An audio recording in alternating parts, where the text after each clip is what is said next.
पंकज उधास को लालू ने दिए थे 10,000 रुपए, गजल गायक ने खुश होकर कह दी थी ये बात।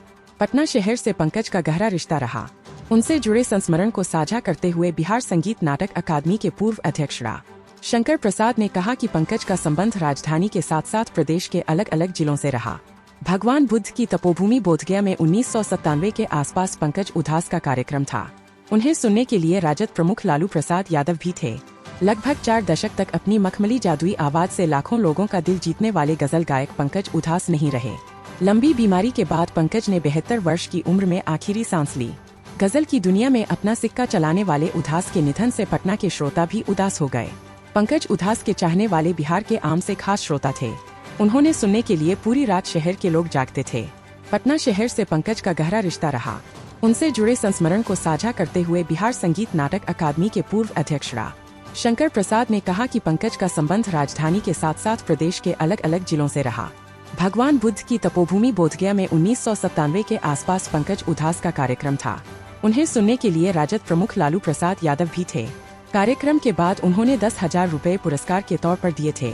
जब पंकज उधास को लालू ने दिए थे 10,000 रुपए, गजल गायक ने खुश होकर कह दी थी ये बात। पटना शहर से पंकज का गहरा रिश्ता रहा।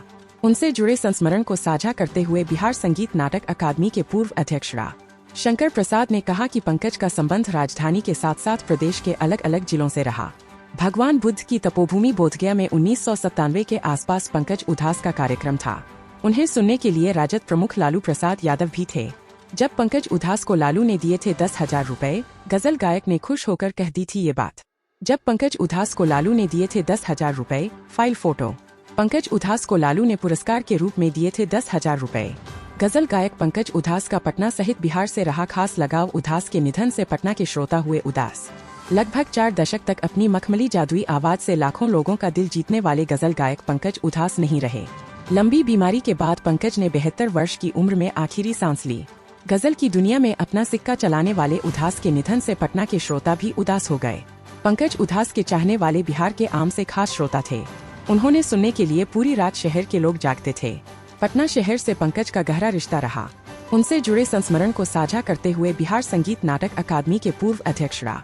शंकर प्रसाद ने कहा कि पंकज का संबंध राजधानी के साथ साथ प्रदेश के अलग अलग जिलों से रहा।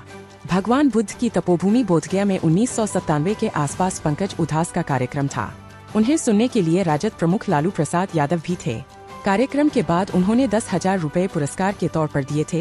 इतना पैसा तो मुंबई में भी नहीं मिलता। इसे देख पंकज उधास ने कहा था इतना पैसा तो मुंबई में भी नहीं मिलता है। डा.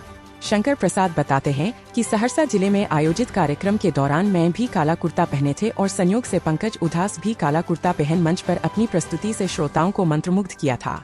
बिहार संगीत नाटक अकादमी के पूर्व सहायक सचिव डा. विभा सिन्हा ने बताया कि सहरसा में आयोजित कार्यक्रम के दौरान उनके साथ जाने का अवसर मिला था। कार्यक्रम में उन्होंने नून मीम राशिद की गजल निकलो न बेनकाब जमाना खराब है और उस पे ये शबाब जमाना खराब है गजल को पेश कर श्रोताओं की तालियां खूब बटोरी थीं।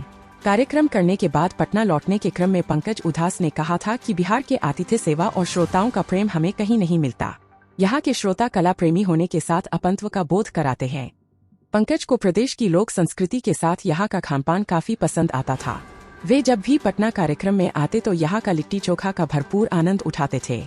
गांधी मैदान में सुनने को उमड़ी थी भीड़।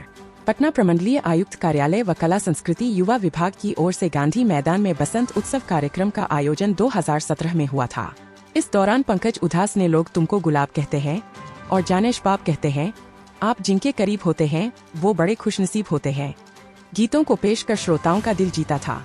इस दौरान उन्होंने चांदी जैसा रंग है तेरा, सोने जैसे बाल, न कजरे की धार न मोतियों के हार, चिट्ठी आई है गीत को पेश कर दर्शकों को आनंदित